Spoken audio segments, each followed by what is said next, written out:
community. He was first elected in 2004 to Congress. He now serves on the Ways and Means and Budget Committee. He's the 5th ranking Republican in the Congress over the Policy Committee. And just for those that don't know, he was president of this club in 97, 98, past president of the Golf Committee. Him and I think Gerald Owens was a big help in this too, starting our Memorial Day program way back, 98 or so, after it was built. So he's been a huge part of this committee. He's also written a great book, and which hopefully he'll mention a little bit about that while he's up here, but it's a terrific book. But he's been such a great part of this community. He's working hard in Washington, doing the right stuff, and kind of like what David Wash was saying, whenever we call his office, they're always there to help us, whatever we need. And they're a great asset to our community. I appreciate his work in Washington and his friendship. Welcome, Congressman Tom Price.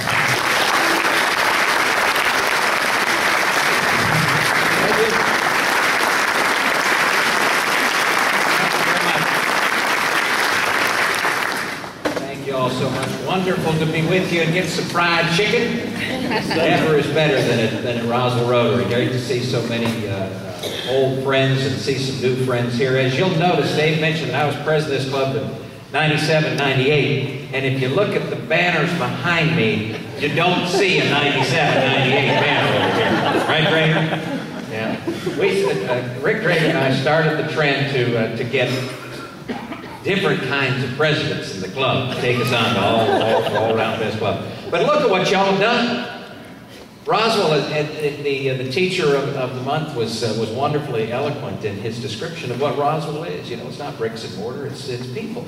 It's all about people. It's all about coming together and making one another's lives better. And you all do that every single day. And the beauty that's behind me with these banners just gives testimony to the work that you do. So congratulations to Rotary, which is a very, very special place and a special part of my heart and our experience here in Roswell. I'm pleased to have Betty here with me today, who tolerates the shenanigans going on in Washington all the time. And she and the city council folks are working as hard as they can to continue to, along with the mayor, to continue to move Roswell in a positive direction. Now, I noticed that you had a fellow impersonating Teddy Roosevelt last week. And I know that this crowd is here to see Kelly Lee. So I'm going to impersonate Kelly Lee today. How's that sound? Is that all right? Judge Kelly Lee was supposed to be here along with us, and she's not able to be here, but I'm honored to be able to address you for a few minutes today.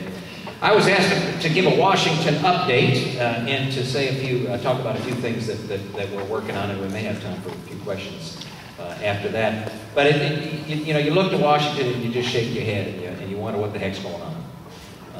And the honest answer that I think all of you will appreciate is that we are a very divided country right now. Very divided country.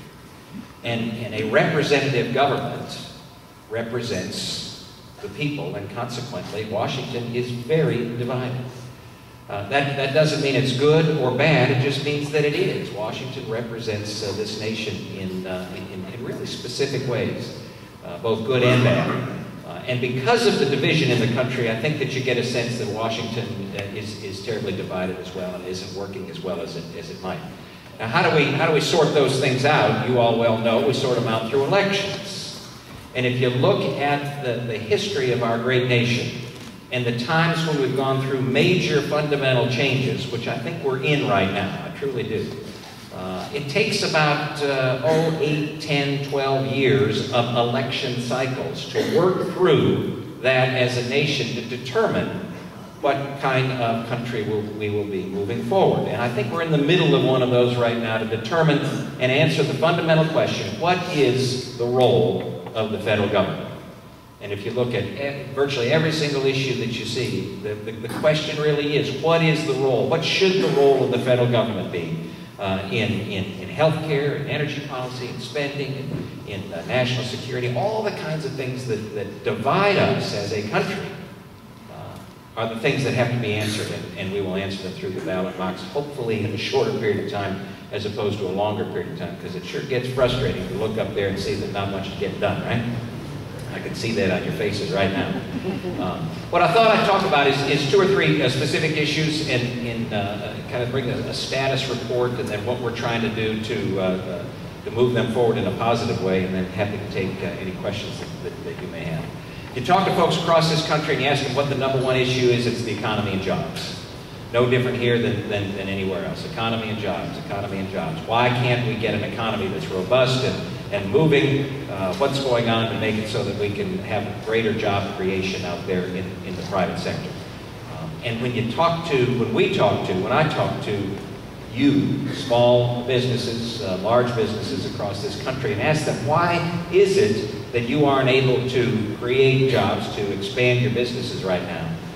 You know the answer to that as well. It's an incredible amount of uncertainty that's out there right now in the marketplace.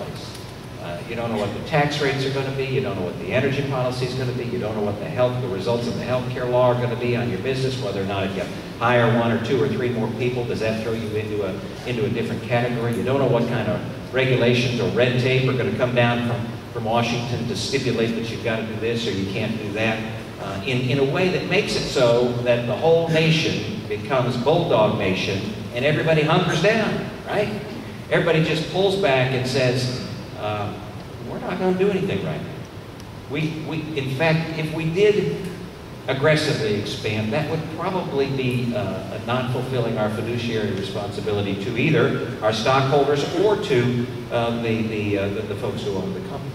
So people pull back, and it's certainty that is needed, and that's one of the goals that we have as we move forward.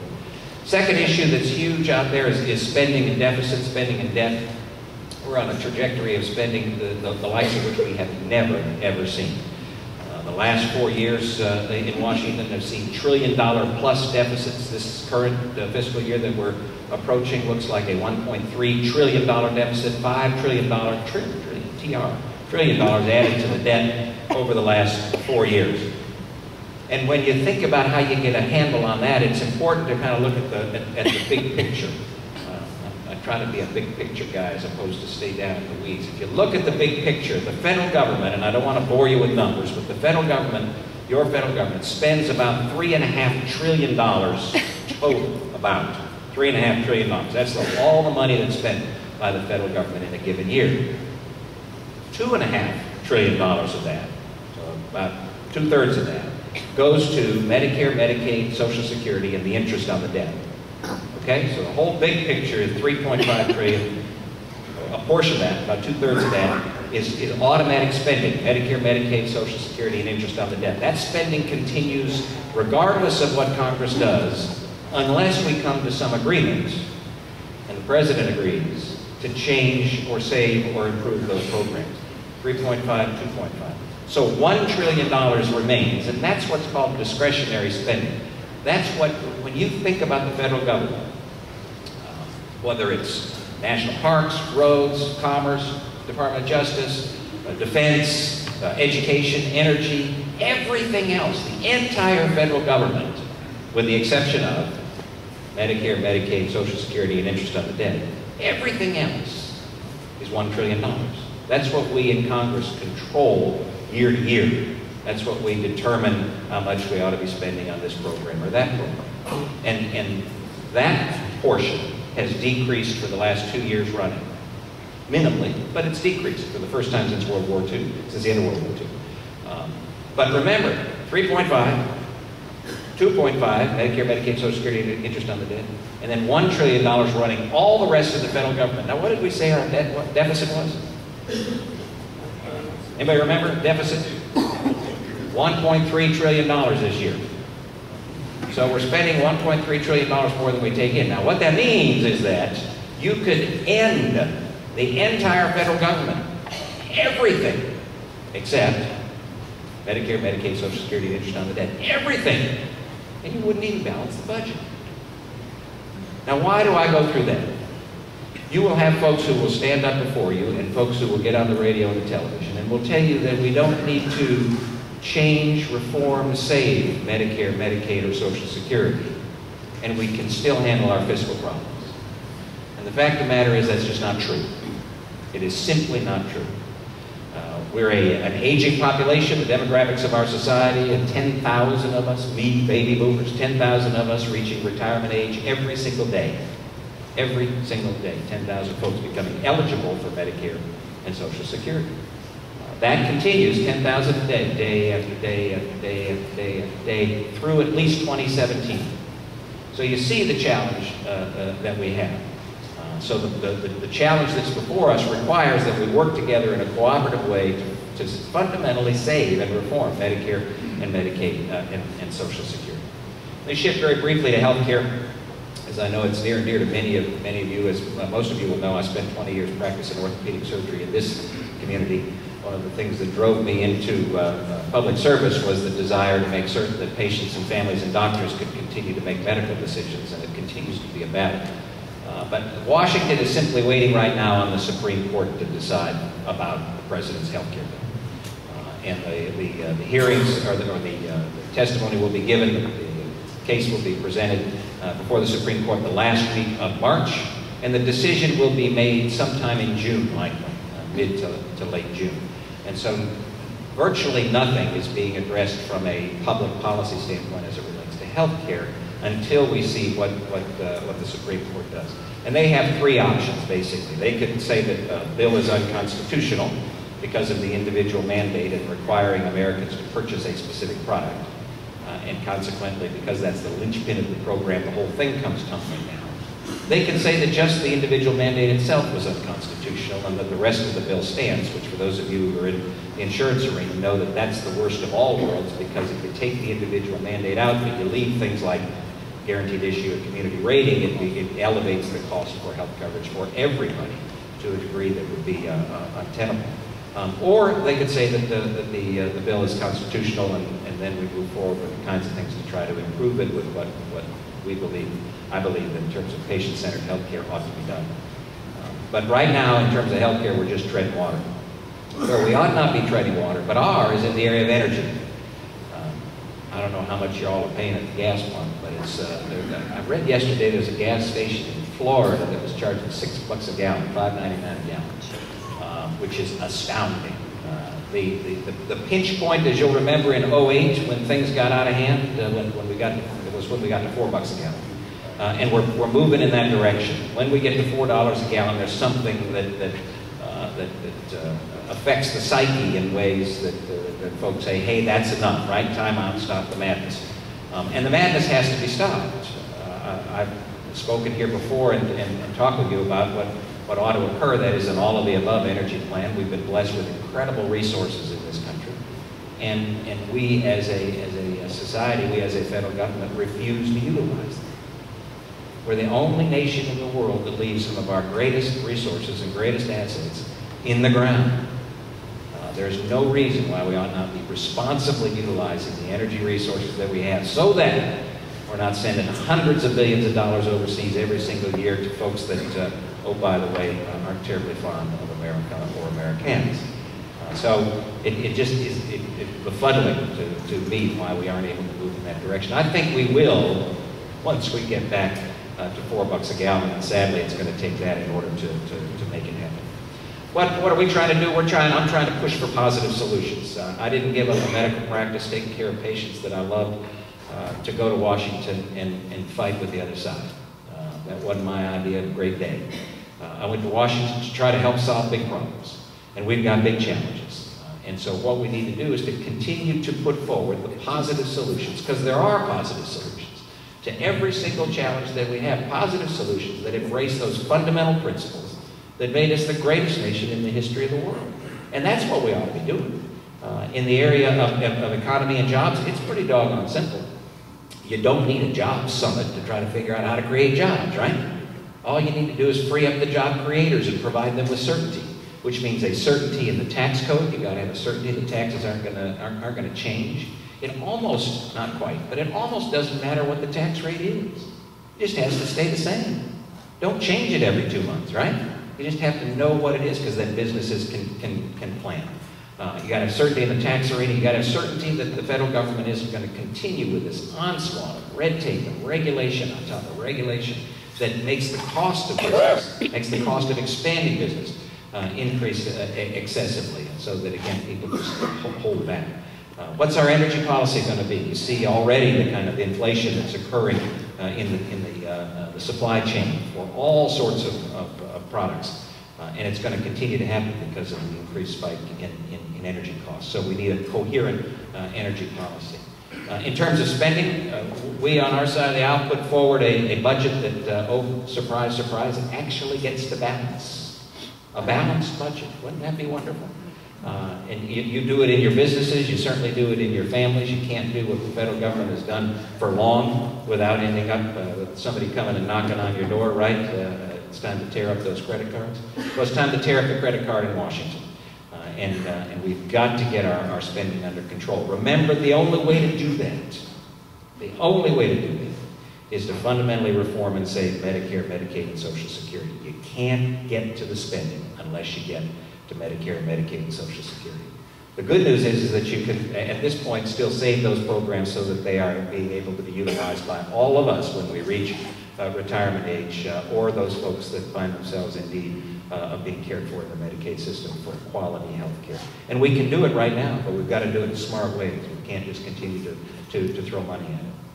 From a healthcare standpoint, HR 3000 is the comprehensive solution that we put forward. It was HR 3400 last year. I talked about it in the book a little bit. You can solve all the challenges in healthcare. You can get folks covered, everybody covered. You can solve the challenges of insurance portability and pre-existing. You ought not lose your insurance if you change your job or you lose your job. And you ought not be priced out of the market if you have an awful diagnosis or an awful injury. You can solve all of these things, including the lawsuit abuse that exists out there, without putting the federal government in charge of a thing. The federal government doesn't have to control a thing. If you get back to the fundamental principles, again, that made us great, and the fundamental principles that have allowed us to have the highest quality health care in the world, you can get to it, but you've got to have faith and trust and confidence in people. And then in the area of the energy, it's pretty doggone simple. Should we be expanding wind power? Absolutely. Should we be expanding solar power? Absolutely. Should we be expanding nuclear power? Absolutely. Should we be expanding the utilization of the resources that are in the ground, the fossil fuels that are in the ground, whether it's natural gas or whether it's crude or whether it's oil shale? Absolutely. There is no reason that we ought to sit on the world's greatest reserve of oil shale that could give us the opportunity to be able to transition to the new kind of energy that will carry us on for hopefully generation after generation. But we'll never get there unless we are able to utilize our own resources.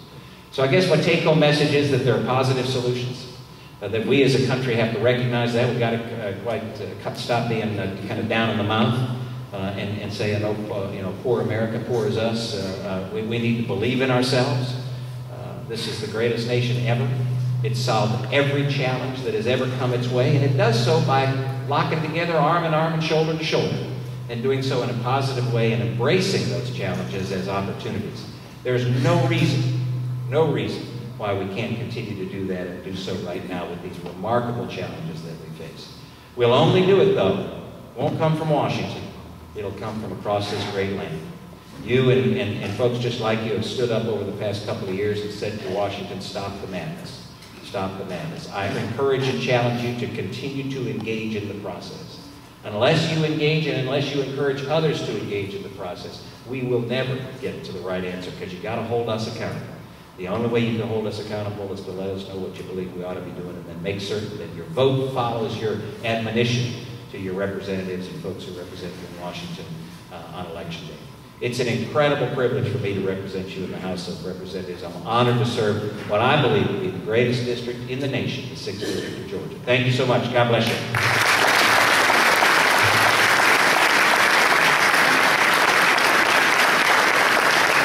Thank you. Question here?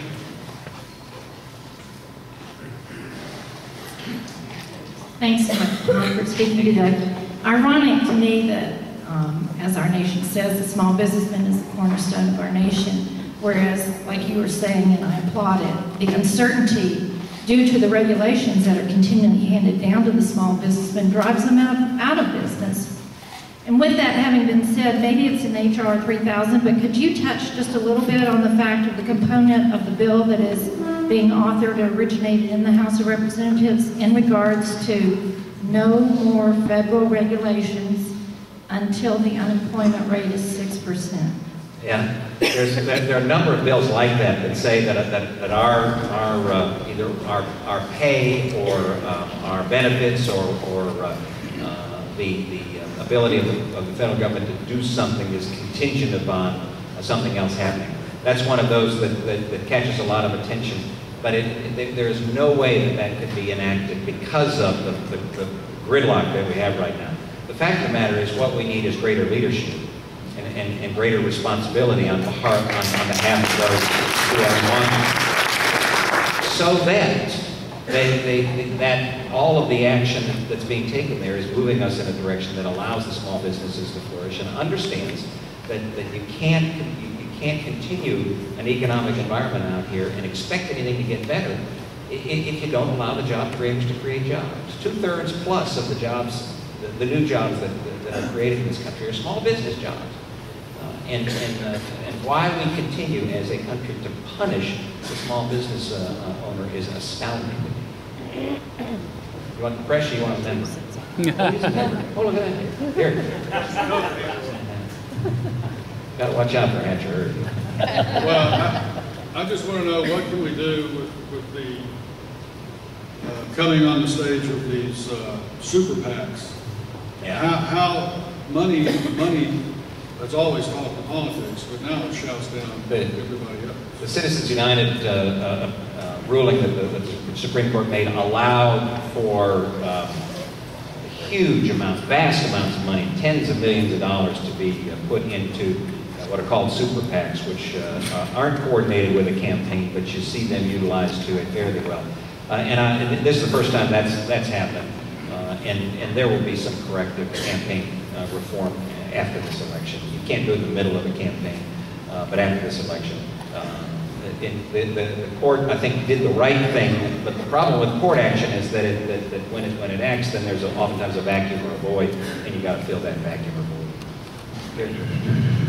Yes, I'm hoping you can help me understand something. It's my understanding now that we're exporting oil. Yeah. And if we have money, we're exporting it. If we're exporting it, are we still sending any money to OPEC? Why don't we buy it from ourselves? Well, what we're doing is exporting refined product because we have some of the refining capacity that's able to do that. We're not exporting crude, I don't believe, unless we're transferring it from one place to another. But we're exporting refined product. So it's crude that we're getting into to refine, and we continue to purchase. We're now buying nearly 70% of our crude oil from outside the United States. Now that includes Mexico and Canada, who are the two biggest partners that we have. But it also includes Venezuela, some other countries in South America that aren't terribly fond of us, and then many of the OPEC countries. Don? Congressman Price, thanks for coming today. I'm a frustrated taxpayer because I don't understand all of the delay of making a decision on taxes when 52% of the population pays all the taxes and 48% of the people pay zero taxes. And yet we seem to be wanting to aim at a group or groups. Why can't we make everybody pay their share of the taxes? Their fair share, you know, like. No, it's a great question. When Phil Graham used to say, as soon as you get more people in the wagon than pulling the wagon stops. You know, and we're close to that point. So you're right. We need a broader base of taxpayers. We need lower rates to be competitive. We have the highest or the second highest business tax rate in the industrialized world. We're not competitive with anybody when it comes to business taxation. If you ask folks, they did a wonderful poll through some of those Occupy groups, you know, and they said, what do you think the right percent to tax those wealthy people is? What should that tax rate be? And you know what the majority of them said? 25%. 25% sounds about right. You know, there are a lot of folks who volunteer for 25%. The fact of the matter is the top 1% pay 40% of the taxes in this country. The top 1% pay 40% of the taxes. The top 10% pay 70% of the taxes. That's a system that is more progressive than any country that I'm aware of. So yeah, we've got to reform the tax system. The tax system's been used for all sorts of social engineering over the past number of decades, for which it was never designed. The tax system is what oftentimes what allows Washington to have the power, because it utilizes the tax system to force people to do what Washington wants done. I'm for removing that power from the Washington politicians' hands. What we need to do is get back where we aren't setting tax rates based upon what kind of social policy we want. We set a tax rate, put it in place, and leave it. And that's the kind of certainty that's so necessary out there. In order to get it done, though, it's got to come from the people. It's got to come from folks across this country who demand that it gets done. And it will. It has to, because the economics of the current situation won't sustain where we are. One last one.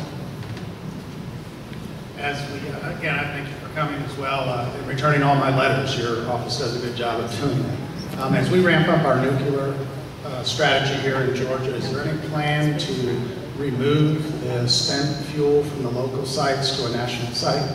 Yeah, the national site that's been in the works for decades is Yucca Mountain, as you know, in Nevada, and Nevada has been fighting it since it was first identified. I think it's time to move on from Yucca Mountain. It is unlikely. I think it's evident that it'll never happen there. The good news is that the technology, and some of you will know about this a whole lot more than I, but the technology now allows for a spent rod to be able to be reused so that you can actually use almost 95, 96% of the entire portion of the rod itself, which decreases the mass that needs storing. Right now, I believe every single nuclear site in the country stores on site. And that can last for a while, but obviously it can't last forever. It's one of those awful challenges that you've got with, it's not in my backyard. Put it anywhere else, but not in my backyard. At some point, there's got to be a state that will stand up and say, hey, we're happy to take it right here. All we require is just a little fee to make it happen. Financing is private. Thank you once again for letting me be with you today. God bless you, and keep up the Rotary spirit. Take care.